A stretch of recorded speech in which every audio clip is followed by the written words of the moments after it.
अनमोल वचन अखिल भारतीय संत मत सत्संग के संस्थापक और गृहस्थ में आनंद योग के जनक परम संत महात्मा परम पूज्य श्री यशपाल जी महाराज अर्थात परम पूज्य भाई साहब जी द्वारा प्रतिपादित इन अनमोल वचनों का पालन करना अति आवश्यक है।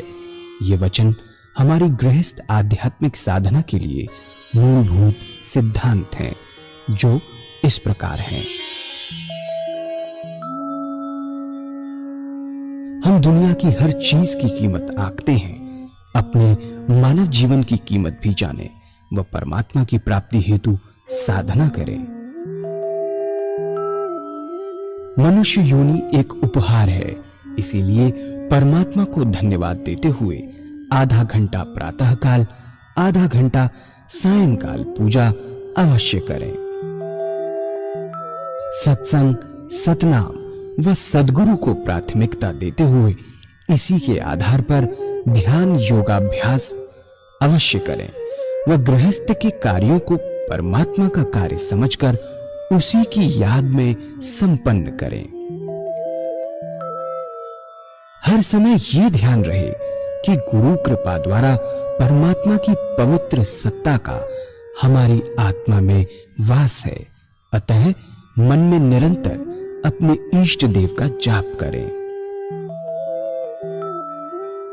मान सम्मान की इच्छा न करें व अपमान से दुखी न हो।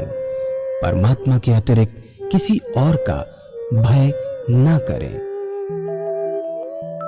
दूसरों की बुराई न करें, न सुने, सत्य व मधुर बोलें, अश्लील शब्द मुंह से ना निकालें, सभी से नम्रतापूर्ण व सुंदर व्यवहार करें। धर्म पत्नी के अतिरिक्त अपने से बड़ी से माता जैसा, बराबर की से बहन जैसा व छोटी से पुत्री जैसा व्यवहार करें। सांसारिक जीवन यापन की आवश्यकताएं अंतहीन है, इसलिए अधिक से अधिक समय सत्संग में व धन परोपकार में खर्च करें।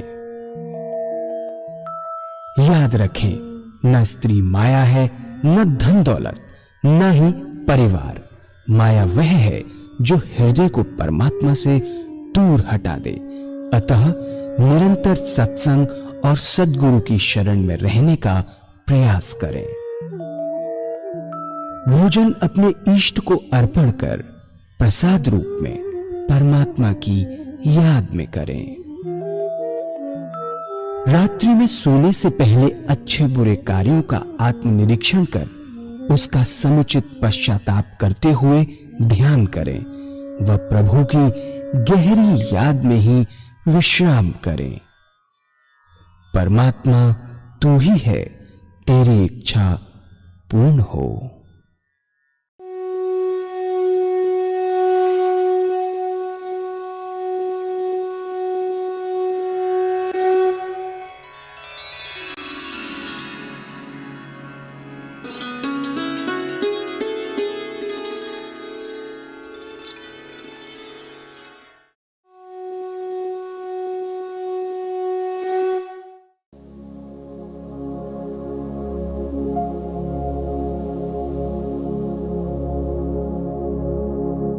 जय सद्गुरुदेव जय पद शरणं श्री स्वरूप चरणों शरणं।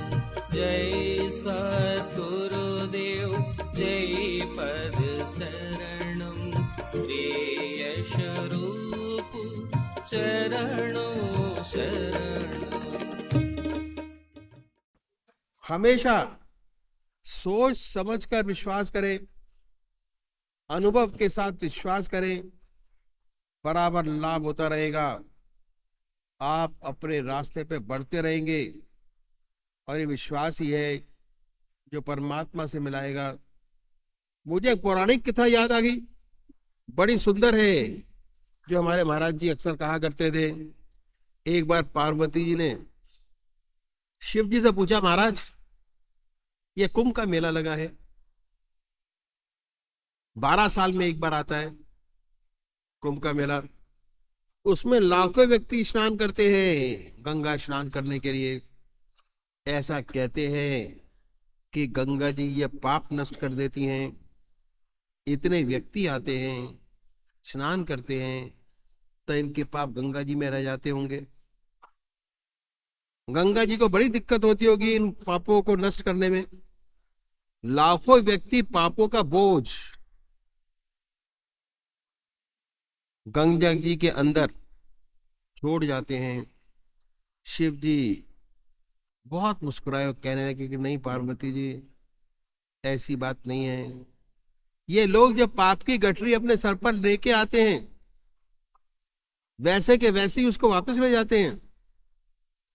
फिर खामखा आते हैं, लाखों की भीड़ होती है, स्पेशल ट्रेन चलती हैं, स्पेशल अरेंजमेंट्स किए जाते हैं, बसें चलती है, इतना बड़ा इंतजाम किया जाता है, तो कैसा बेकार है? लगता तो ऐसा ही है पार्वती जी, सब दिखावा मात्र है। पार्वती जी बोलिए कैसे हो सकता है? कहा चलिए देख लीजिए, कुंभ का मेला लगा हुआ है, तो देख लें, अपने आप अपने आंखों से देख लें। शिव जी ने अपने को कोड़ी का स्वरूप बनाया और पार्वती जी को कोड़िन का स्वरूप दिया।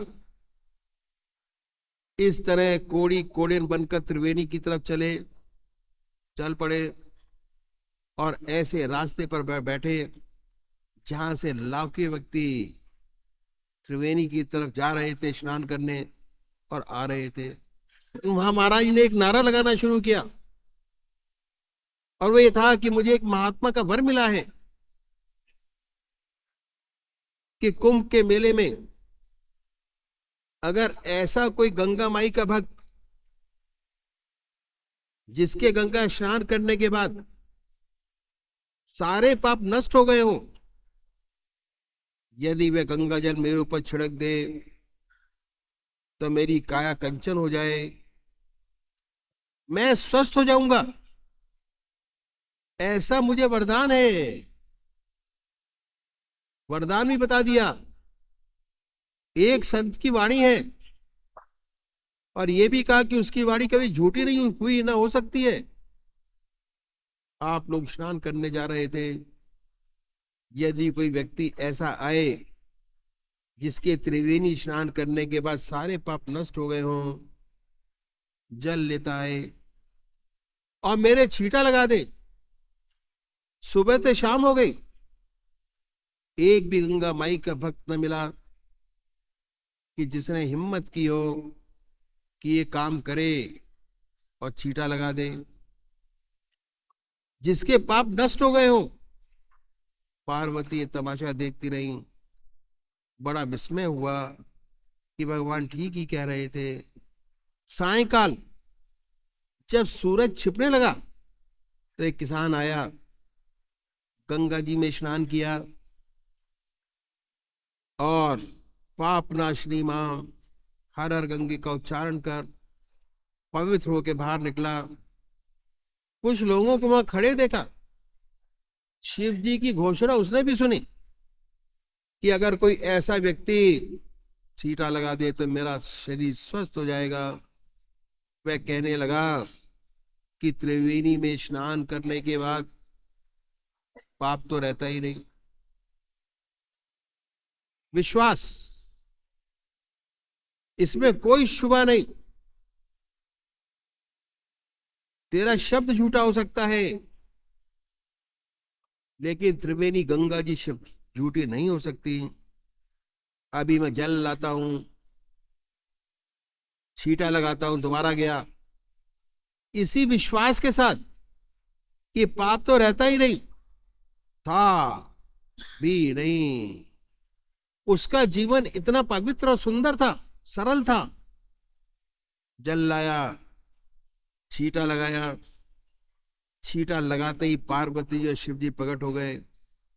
तो कहा देखो, करोड़ों में एक ऐसा है, करोड़ों में एक ऐसा है जिसे पूर्ण विश्वास है कि गंगा जी में स्नान करने के बाद पाप तो रहता ही नहीं। तो विश्वास ही आखिरी मंजिल है। विश्वास जो अनुभव से हासिल हुआ हो, जिसने आपके जीवन को पवित्र बना दिया हो, ऐसा विश्वास अंत में काम आता है, काम देता है, पार लगाता है। और विश्वास करने के लिए बहुत सारी चीजें हैं जो बताई जाती हैं, अगर वो फॉलो किया जाए तो ऐसा नहीं है कि अपने रास्ते पे विश्वास ना हो। प्रेम का चौथा गुण है संतोष। इस सेवक के गुरुदेव कहा करते थे कि संसार बना है सार और असार की मिलौनी से। इसमें सार भी वस्तु है और असार भी वस्तु है, दोनों से मिलकर यह संसार बना है। इस संसार में जहां परमात्मा ने आपको जन्म दिया, जिस परिस्थिति में रखा, वो उसके ऊपर है कि इस परिस्थिति में आपको क्यों रखा, उससे अच्छी परिस्थिति में क्यों नहीं रखा। उन परिस्थितियों में संतुष्ट रहते हुए उस परमात्मा के नाम को दिल और दांतों से पकड़ो। वह कहा करते थे, दिल और दांतों से, दिल से उस ईश्वर की याद को पकड़ो, सच्चे हृदय से, प्रेम से पकड़ो, सच्ची लगन लगा के काम करिए। दांतों का मतलब है कि जब आदमी हताश हो जाता है और डूबते का सहारा होता है, डूबता होता है, तो तिनके का सहारा पकड़ता है। अगर आपस में लड़ाई भी हो रही हो, अब बिल्कुल निराश हो चुका हो, उसके पास कोई लड़ने का साधन ना हो, तो क्या करता है, दांतों से पकड़ने की कोशिश करता है, दांतों से काटने की कोशिश करता है, दांतों से पकड़ता है। ऐसे अपने आप को समझाते हुए कि परमात्मा के नाम को चाहे कुछ भी हो जाए, जीवन रहे ना रहे, दुनिया रहे ना रहे, लेकिन उस नाम को ना छोड़ो। दिल और दांतों से परमात्मा के नाम को पकड़ो। यही सार वस्तु है। इसी से सच्चा आदर्श जीवन मुक्त अवस्था प्राप्त होगी, जो मनुष्य का सबसे ऊंचा लक्ष्य है। संतोष का मतलब ये नहीं कि आप काम करना बंद कर दें, हाथ पर हाथ रख के बैठ जाएं, अपनी उन्नति की कोशिश ना करें। हरगिज नहीं। हम लोग तो गृहस्थी हैं और हमारा रास्ता ग्रस्त का रास्ता है। इसी दुनिया में रहते हुए, इसी संसार में रहते हुए, संसार के सब काम सुंदरता पूर्वक करते हुए हृदय निरंतर परमात्मा की याद में डूबा रहे। बर्फ की तरह परमात्मा की याद में पिघलता रहे।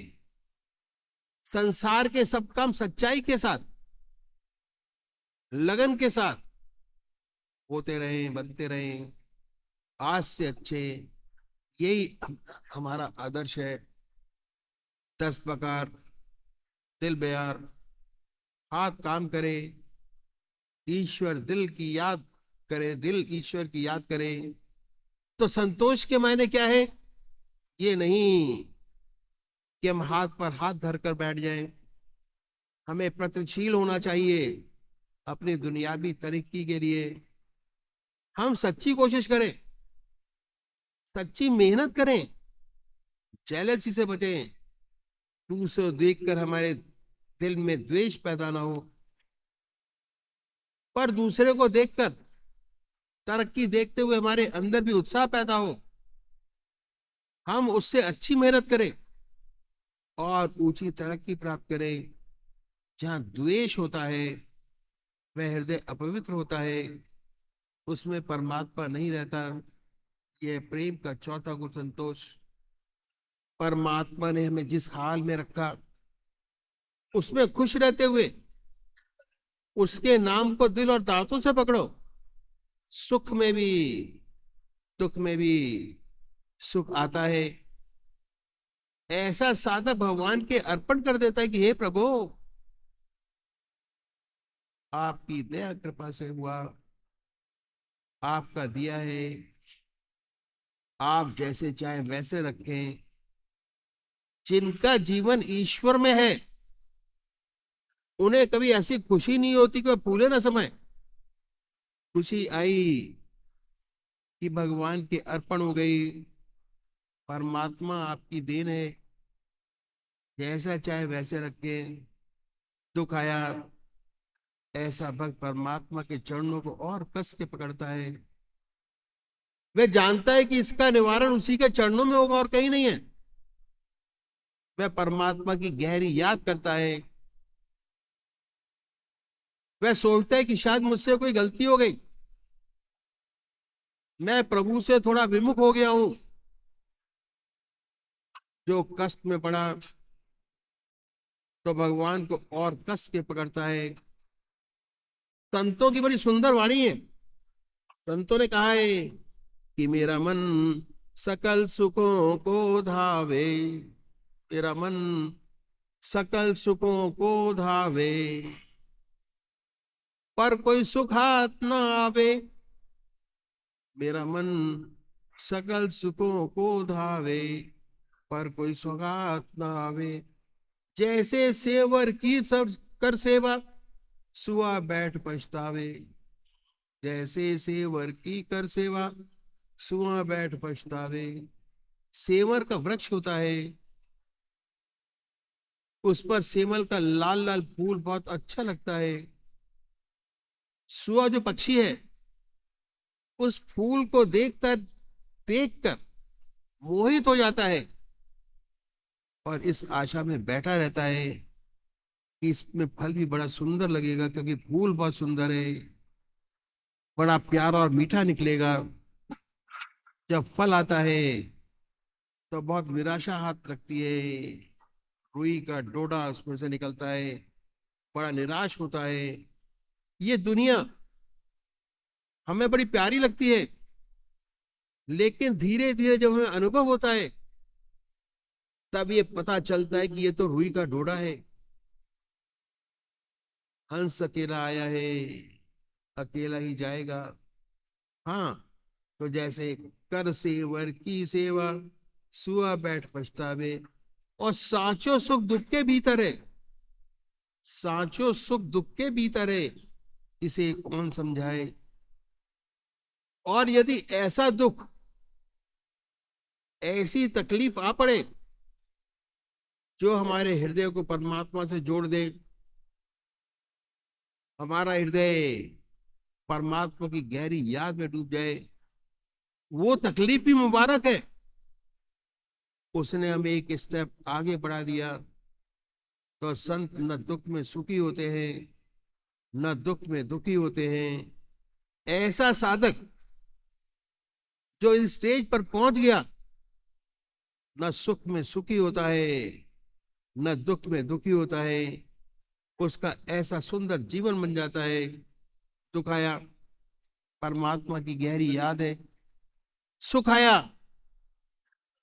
परमात्मा के अर्पण हो गया। फिर विश्वास हो जाता है कि जब आखिरी वक्त आएगा तो हमेशा उसकी याद आएगी। यही भगवान ने कहा है कि जो मनुष्य मेरी याद करते करते अपना शरीर फूल की तरह छोड़ता है, वह मुझे पाता है। सच्ची आशा हो जाती है कि जरूर हमें आदर्श और सच्चा जीवन प्राप्त होगा, और एक दिन ऐसा आएगा कि ज्योति से ज्योति एकाकार हो जाएगी। इस सेवक के गुरुदेव कहा करते थे कि निशाते जिंदगी है, निशाते जिंदगी है, कि निशाते जिंदगी है, जिंदगी का यों बसर होना। निशाते जिंदगी है, जिंदगी का यों बसर होना। निशाते जिंदगी में जिंदगी से बेखबर होना। निशाते जिंदगी में जिंदगी से बेखबर होना, ये है सच्ची जिंदगी। दुनिया के सारे वैभव आपके पास मौजूद है, लेकिन उसका कोई ज्ञान नहीं। क्यों? क्योंकि सारे वैभव में रहता हुआ उसका हृदय अपनी आत्मा के रस को ही चूसता रहता है। उसी की याद में लगा रहता है, निरंतर उसकी याद है, उसी के आनंद में आनंद विभोर हो जाता है। इस सब चीजों का उस पर कोई असर नहीं होता। ये है सच्ची जिंदगी। इसी संसार में, इसी दुनिया में, सारे वैभव के बीच, लेकिन अभ्यास करते करते हृदय परमात्मा में से ऐसा लग जाता है कि इनकी का कोई असर अपनी जिंदगी में पड़ता ही नहीं। ये है सच्ची जिंदगी। ये प्रेम का चौथा गुण, संतोष। अब क्या हुआ? अभ्यास करते करते आपने सारा समय परमात्मा को देना शुरू कर दिया। प्रेम का पांचवा गुण है इसार, त्याग और कुर्बानी। प्रेम का पांचवा गुण त्याग, इसार, कुर्बानी। एक दिया जलता है, तेल और बातें ठीक कर दी, रोशनी अच्छी देगा। धीरे धीरे क्या होता है? चिराग की लौ में धुआं पैदा हो जाता है। तो हम क्या करते हैं? कैंची से उसे काट देते हैं। तेल डाल दिया तो तेल जलने के लिए कहते हैं, लगता है, फिर रोशनी देने लगता है।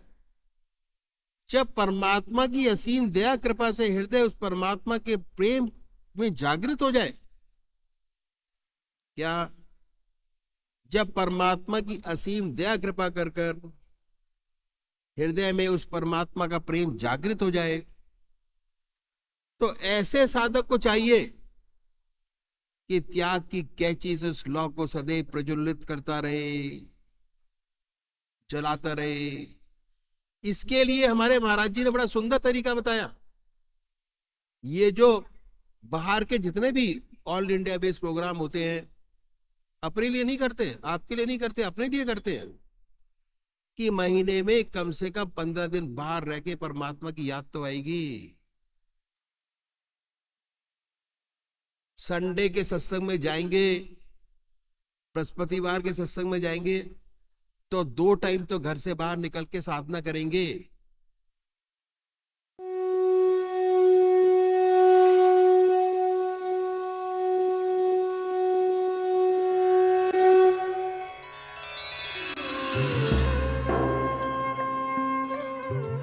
ध्यान योग के कार्यक्रम आनंद योग से निशुल्क जुड़ने के लिए संपर्क करें 9810239677।